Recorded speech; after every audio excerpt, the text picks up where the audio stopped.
Bom dia, irmãos. A paz do Senhor para todos. Nós estamos diante de uma circunstância diferente, né, irmãos? Devido às circunstâncias do acometimento de alguns irmãos nossos com a Covid, entre eles o próprio André e o pastor Reinaldo. Nós não podemos estar juntos nessa manhã de domingo do dia 10 de janeiro de 2020. Hoje também é o dia que nós comemoramos o aniversário da irmã Daniele, da irmã Rafaela e da irmã, se eu não me engano, da irmã Joana também. Então, que Deus abençoe essas irmãs, multiplique os seus anos de vida e que Deus possa estar guardando a vida delas, sobretudo na sua obra. Por orientação de Deus e pela ideia que teve o André, a sugestão que ele deu, hoje estamos gravando esse vídeo com o conteúdo da aula que nós iniciaríamos a partir de hoje da primeira carta do apóstolo Paulo a Timóteo. Nós estamos estudando uma série de cartas chamadas cartas pastorais, que alguns estudiosos vão chamar de cartas pessoais. Cartas estas que foram endereçadas a Filemon. Depois, em seguida, nós estudamos a carta endereçada a Tito. E terminamos no último domingo a segunda carta do apóstolo Paulo a Timóteo. E hoje iniciaríamos a primeira carta do apóstolo Paulo a Timóteo. Vamos iniciar, talvez a partir do dia 24, no domingo pela manhã do dia 24, mas eu queria não deixar passar em branco nem este domingo, nem o próximo domingo, se assim Deus permitir, que nós pudéssemos estar gravando esse vídeo com alguma coisa que nos remeta à possibilidade de já começar o entendimento a partir da carta. Eu sei que os irmãos, a carta do apóstolo Paulo a Timóteo, ou as cartas do apóstolo Paulo não são novidade para os irmãos têm conhecimento. O que a gente está fazendo é uma tentativa de aprofundar um pouco mais, para uns nem tanto, mas para outros bastante. Mas a gente sabe que a palavra de Deus ela é rica e é renovada, porque é renovável, porque ela é viva e ela é eficaz na nossa vida. Então nunca vamos esgotar o estudo da palavra. De antemão, queria pedir desculpa aos irmãos, porque eu estou num ambiente aqui onde eu estou com um ventilador ligado aqui. Então, se por acaso meu cabelo desarrumar por conta do vento do ventilador, os irmãos me perdoem, não deu para ficar tão apresentável como eu costumo estar de manhã, sobretudo quando Daniele vai, que aí eu vou de blusa passada, como os irmãos sabem, né? Mas vamos à carta. Primeira carta do apóstolo Paulo a Timóteo. Se você tiver a possibilidade, abra sua Bíblia e a gente vai dar uma discorrida completa nesses 6 capítulos. E a gente vai aprofundando a partir do dia que nós pudermos estar fisicamente juntos. Antes de tudo, vamos estar lendo os primeiros versículos, né? 1 Timóteo capítulo 1, versículo 1 e 2. Porque lembro os irmãos que sempre quando nós falamos das cartas do apóstolo Paulo, a apresentação que o apóstolo Paulo dá a si mesmo e ao destinatário da sua carta, ela tem sentido em relação à interpretação e o entendimento da carta.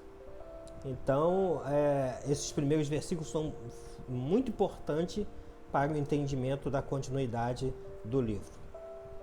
1 Timóteo capítulo 1, versículo 1 diz assim: Paulo, apóstolo de Jesus Cristo, segundo mandado de Deus, nosso Salvador, e do Senhor Jesus Cristo, esperança nossa. A Timóteo, meu verdadeiro filho na fé, graça, misericórdia e paz, da parte de Deus, do nosso Pai e do nosso Senhor Jesus Cristo. Então vamos orar nesse momento para agradecer a Deus pela sua palavra e também pedir a Deus pela vida das irmãs que estão aniversariantes. Oremos ao Senhor. Bendito Deus e Pai, a gente está agradecido ao Senhor por esse momento precioso que a gente pode estudar a palavra. Não é aquilo que gostaríamos, porque gostaríamos de estar presentes, juntos, na sua casa. Mas, ó Deus, o Senhor proveu a tecnologia para que nós pudéssemos estar juntos, ainda que seja de forma virtual.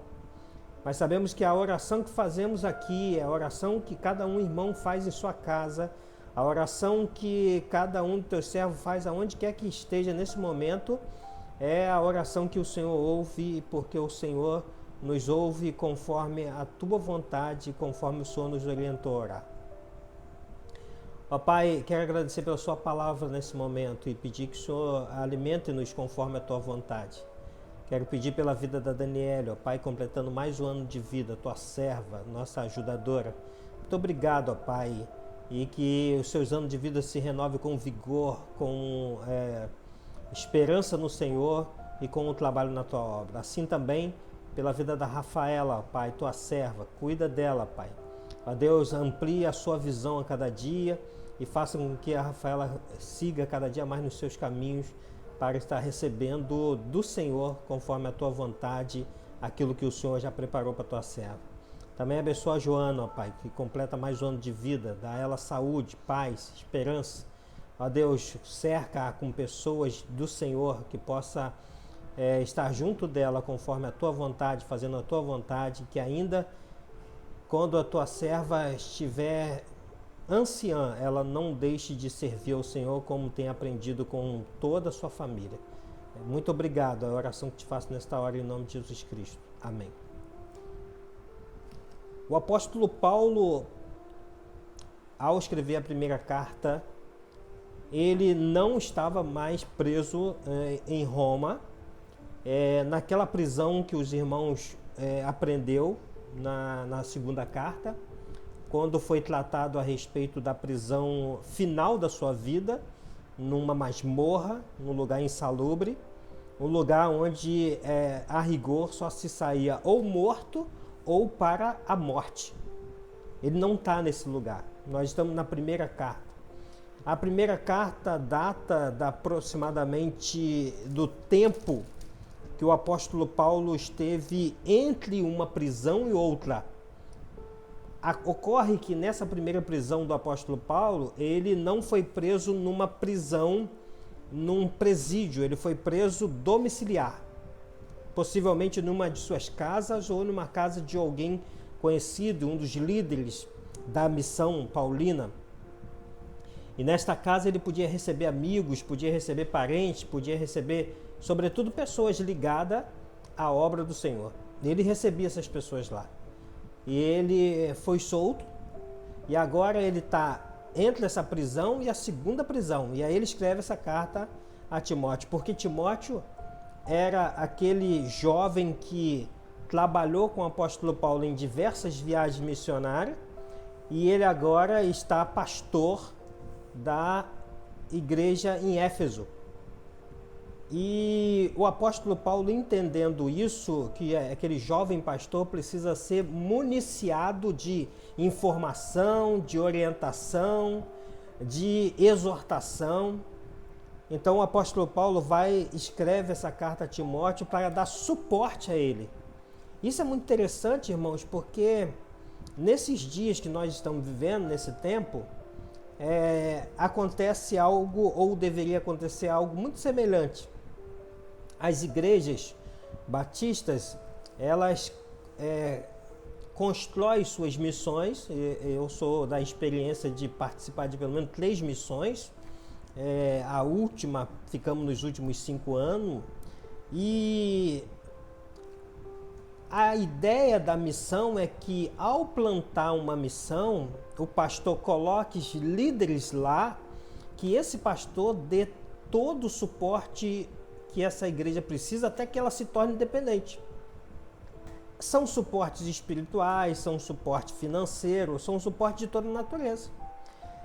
Então, o que o apóstolo Paulo entendia é isso: eu sou um missionário que vou estabelecer igrejas segundo a vontade de Deus e colocar lá líderes que por mim foram treinados, orientados, ensinados. Ele vai dizer isso a Timóteo: Timóteo, não desvie daquilo que você aprendeu de mim e do próprio Deus.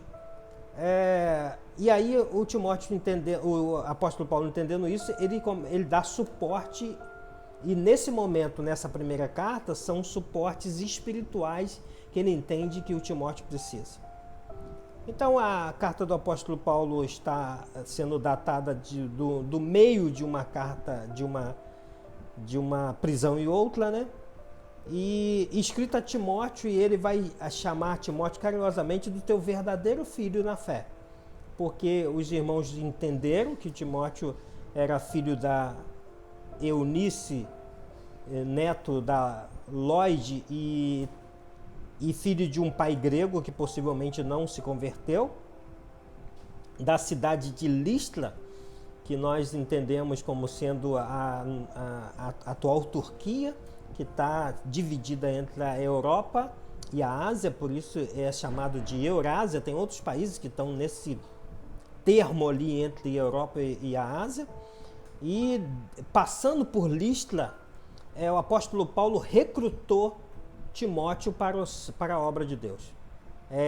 E aí ele começa a trabalhar como missionário até que o apóstolo Paulo o estabelece na cidade de Éfeso para ser o pastor daquela igreja. Então, quando o povo de Deus foi crescendo em número, as regras e as normas apostólicas, ou seja, feitas pelos apóstolos, elas já não eram mais suficientes, porque elas foram feitas por um determinado grupo de membros, vamos dizer assim, dos membros do cristianismo. E após o período apostólico, após os apóstolos, resta o apóstolo Paulo pregando, ele começa a perceber a necessidade de informações mais minuciosas para que o pastor pudesse liderar a igreja de Jesus Cristo. São informações mais práticas, questões mais do dia a dia, coisas que não eram ditas ainda, precisavam ser ditas para que o pastor tivesse suporte.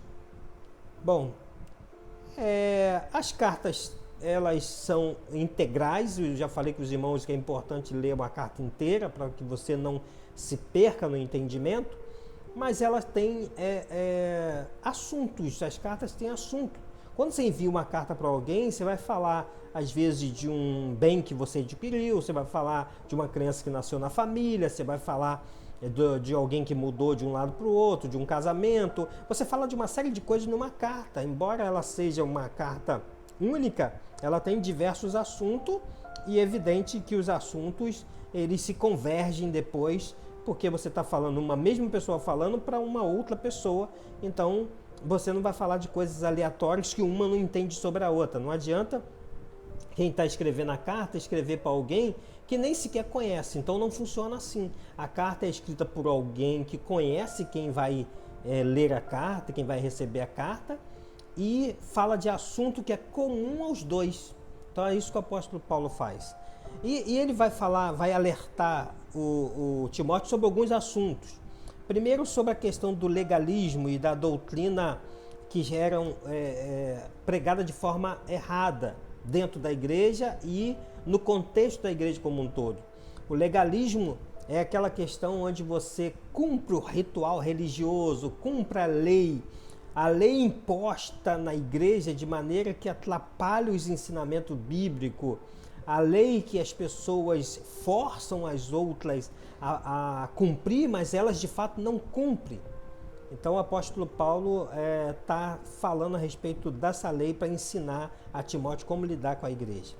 E as doutrinas que são pregadas de forma errada, as chamadas apostasia, de pessoas que, mesmo sabendo o que Jesus estabeleceu em relação ao seu evangelho, elas acabam pregando de forma deliberada o inverso disso para recrutar pessoas ao bel prazer de outras, pregando de forma que massageava o ego das pessoas, e isso estava fora da vontade de Deus. O apóstolo Paulo vai falar com ele a respeito de oração, dessa que seja uma ordem deveria ser dado aos anciãos. Ele vai falar dos diáconos, como estabelecer o diaconato na igreja, da importância do diaconato e quem seriam essas pessoas qualificadas para ser tanto os anciãos como os diáconos da igreja. A forma com que eles deveriam andar e se comportar. E, sobretudo, vai falar sobre o ministério, os bons ministros, as pessoas com que o Timóteo deveria contar na igreja para cumprir os diversos ministérios que a igreja deveria estabelecer. Bom, tem dois principais assuntos nessa carta que precisa ser entendido, além dessas divisões. O apóstolo Paulo tinha como objetivo principal destruir as falsas doutrinas e os falsos mestres judaicos que tinham pretexto de fidelidade à lei, mas na verdade estava descumprindo a vontade de Deus. Então eles eram falsos mestres legalistas que queriam impor a lei, mas impondo a lei, contrariando a vontade de Deus. Então o apóstolo Paulo queria combater isso na igreja de Éfeso, e isso ele estava orientando a Timóteo. Ele queria guiar Timóteo e animar Timóteo no desempenho da sua missão. Ele vai dizer em algumas ocasiões: Timóteo, não desanima, não para, não desista, a carga é pesada, mas você vai conseguir, eu estou com você, vou dar o suporte, Jesus Cristo está contigo. Então ele vai esclarecer também a Timóteo qual é a obra que Deus tem preparado para aquela igreja e para o ministério dele, dando assim coragem a ele, dizendo a ele: é você que foi chamado e é você a de cumprir aí, você não vai estar sozinho. Então ele diz isso aí, para que o Timóteo reanime com relação à vontade de Deus no cumprimento da palavra de Deus e no estabelecimento do evangelho naquele lugar. Vai ensinar sobre questões práticas, como eu falei aos irmãos. Tem as falsas doutrinas que ele precisa combater. É muito importante combater as falsas doutrinas. É muito importante combater o ensinamento e a interpretação errada da palavra. A interpretação errada da palavra gera confusão dentro da igreja, e isso é fundamental, que a gente pregue somente com convicção. Tem questões que são simples na igreja. Se você não tem se você não entende o aprofundamento da palavra, pregue sobre coisas simples, porque coisas simples salva. Você não precisa estar falando sobre questões teológicas. Então a gente fala sobre coisas simples. Ninguém vai errar quando falar que o Senhor é meu pastor, nada me faltará. Ninguém vai errar quando disser: eu sou a verdade, o caminho e a vida, ninguém vê o Pai senão por mim. Então ninguém vai errar essas palavras. Então pregue aquilo que for simples, para que a gente não se enrole com as palavras. A própria Bíblia vai falar isso. Então ele quer combater a desinformação em relação ao povo de Éfeso, e por isso ele ensina o Timóteo, o pastor Timóteo, em relação àquilo que Deus quer ensinar. Timóteo vai dizer o seguinte: o apóstolo